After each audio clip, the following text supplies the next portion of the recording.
दोस्तों, क्या आपने कभी सोचा है कि लाल चींटी या ततैया के काटने पर साबुन से रगड़ने की सलाह क्यों दी जाती है? अगर कपड़े में हल्दी का दाग लग जाए तो उस पर साबुन लगाने से उसका रंग बदल जाता है। अगर कोई व्यक्ति एसिडिटी से पीड़ित है तो उसे खाने का सोडा दिया जाता है। तांबे के बर्तन को चमकाने के लिए नींबू या इमली के रस का उपयोग किया जाता है। इसी प्रकार हमारे डेली लाइफ में अम्ल और क्षार से रिलेटेड बहुत सी क्रियाएं होती रहती हैं। आज हम इन्हीं सब के बारे में जानेंगे। अम्ल क्या होते हैं, क्षार क्या होते हैं, या लवण साल्ट क्या होते हैं। लेकिन उससे पहले अगर आपने चैनल को सब्सक्राइब नहीं किया है तो अभी सब्सक्राइब कर लें, क्योंकि इसी प्रकार की वीडियोस इस चैनल पर आती रहती हैं, ताकि आप सरल से सरल भाषा में चीजों को, साइंस को समझ पाएं। चलिए जानते हैं अम्ल क्या होता है। अम्ल प्रायः स्वाद में खट्टे होते हैं। ये लिटमस पेपर को लाल कर देते हैं या फिर क्षार से अभिक्रिया करके उन्हें उदासीन बना देते हैं। इनका पीएच मान 7 से कम होता है या फिर जल में घुलकर H+ आयन देते हैं। चलिए देखते हैं हमारे आसपास कौन कौन से अम्ल उपस्थित हैं। जैसे इमली में टार्टरिक एसिड होता है, जिसके कारण ही वह खट्टा लगता है। इसी प्रकार सेब में मैलिक अम्ल, सिरका में एसिटिक अम्ल, टमाटर में ऑक्जेलिक अम्ल, नींबू में साइट्रिक अम्ल, दही में लैक्टिक अम्ल पाया जाता है। इसी कारण ये खट्टे लगते हैं। इनके अलावा नाइट्रिक अम्ल, सल्फ्यूरिक अम्ल, हाइड्रोक्लोरिक अम्ल इत्यादि भी होते हैं, जो अन्य खनिज या अकार्बनिक पदार्थों में पाए जाते हैं। अम्ल की पहचान कैसे करें? इसके लिए आप एक लिटमस पेपर लीजिए, उस पर उस केमिकल को डालिए जिसे आपको टेस्ट करना है। अगर उसका रंग लाल हो जाता है तो वह अम्ल है। चलिए अब जानते हैं कि अम्ल के रासायनिक गुण कौन से होते हैं। तो अम्ल को जब धातु से अभिक्रिया कराया जाता है या फिर अम्ल धातु से अभिक्रिया करके लवण तथा हाइड्रोजन गैस बनाते हैं। अचार को तांबे के बर्तन में इसीलिए नहीं रखा जाता, अचार में अम्ल होता है। इस प्रकार अम्ल और धातु आपस में अभिक्रिया कर लेते हैं, जिससे अचार खराब हो जाता है। इसी प्रकार जब अम्ल को क्षार से अभिक्रिया कराया जाता है तो ये दोनों एक दूसरे के प्रभाव को नष्ट करके साल्ट और वाटर बनाते हैं। इसी प्रकार क्षार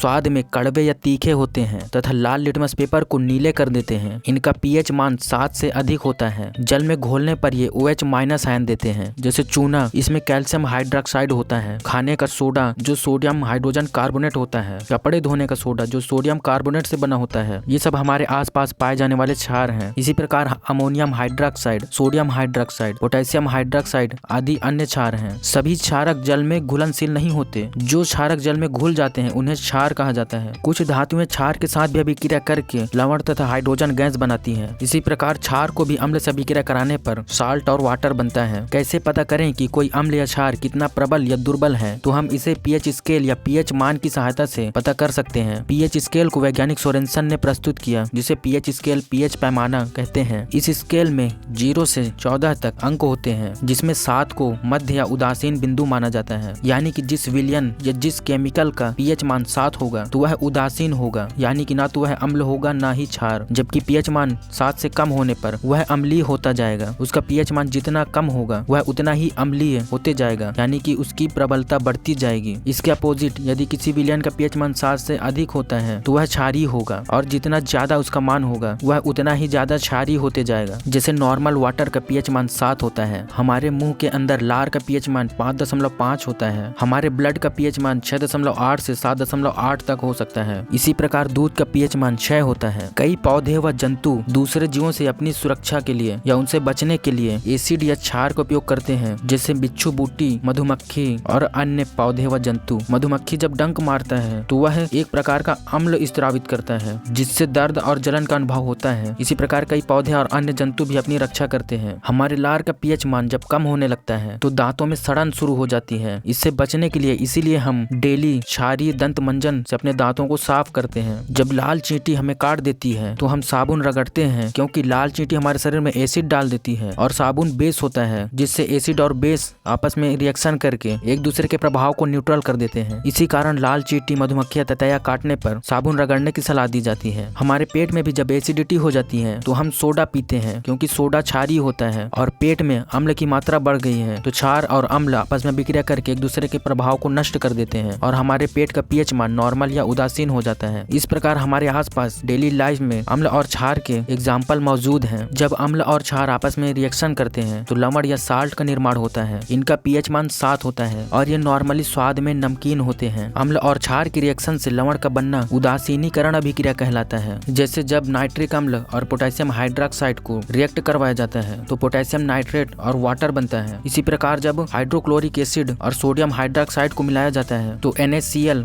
जिसे हम साधारण नमक भी कहते हैं, और पानी का निर्माण होता है। अम्ल क्षार या लवण को जब पानी में घोला जाता है तो वह अपने आयनों में विभक्त हो जाते हैं, बढ़ जाते हैं या टूट जाते हैं। इसे आयनीकरण कहते हैं। इस प्रक्रिया में अपने धनायन और ऋणायन में टूट जाते हैं और पानी में घुल जाते हैं, जिससे जलीय विलयन बनता है। नॉर्मल वाटर का पीएच मान 7 होता है। इसी प्रकार वर्षा के जल का पीएच मान भी 7 ही होता है। लेकिन हमारे वायुमंडल में उपस्थित प्रदूषक गैसें जैसे नाइट्रोजन ऑक्साइड, सल्फर ऑक्साइड और कार्बन डाइऑक्साइड, इन सब के कारण रेन वाटर का पीएच मान 7 से कम होने लगता है, क्योंकि वर्षा का जल इन गैसों से अभिक्रिया कर लेता है और अम्लीय हो जाता है। इस प्रकार अब वर्षा के जल का पीएच मान 7 से घट जाता है। इसे ही अम्लीय वर्षा कहते हैं। अम्लीय वर्षा से पेड़ पौधों, जीव जंतुओं, इमारतों आदि को नुकसान होता है। ताजमहल अपना चमकीलापन इसी कारण से खोते जा रहा है और पीला होते जा रहा है। ऐसे पदार्थ जो अम्ल क्षार की उपस्थिति को बताते हैं या सूचित करते हैं, उन्हें सूचक कहते हैं। जैसे फिनाप्थलीन, मिथिल ऑरेंज, इन सब से हम अम्ल और क्षार की पहचान कर सकते हैं। इन्हें कृत्रिम सूचक कहते हैं, क्योंकि ये लैब में तैयार किए जाते हैं। इसी प्रकार लाल गुलाब, गुड़हल फूल के रस, प्याज, हल्दी आदि प्राकृतिक सूचक हैं। इनसे भी हम अम्ल क्षार की पहचान कर सकते हैं, क्योंकि अम्ल क्षार की उपस्थिति में ये सूचक अपना रंग, गंध या स्वाद बदल लेते हैं। इस वीडियो में इतना ही। अगर वीडियो समझ नहीं आता तो दोबारा देखिए और अपने क्वेश्चंस हमें कमेंट कीजिए। और इसी प्रकार की वीडियोस के लिए चैनल को सब्सक्राइब करना ना भूलें।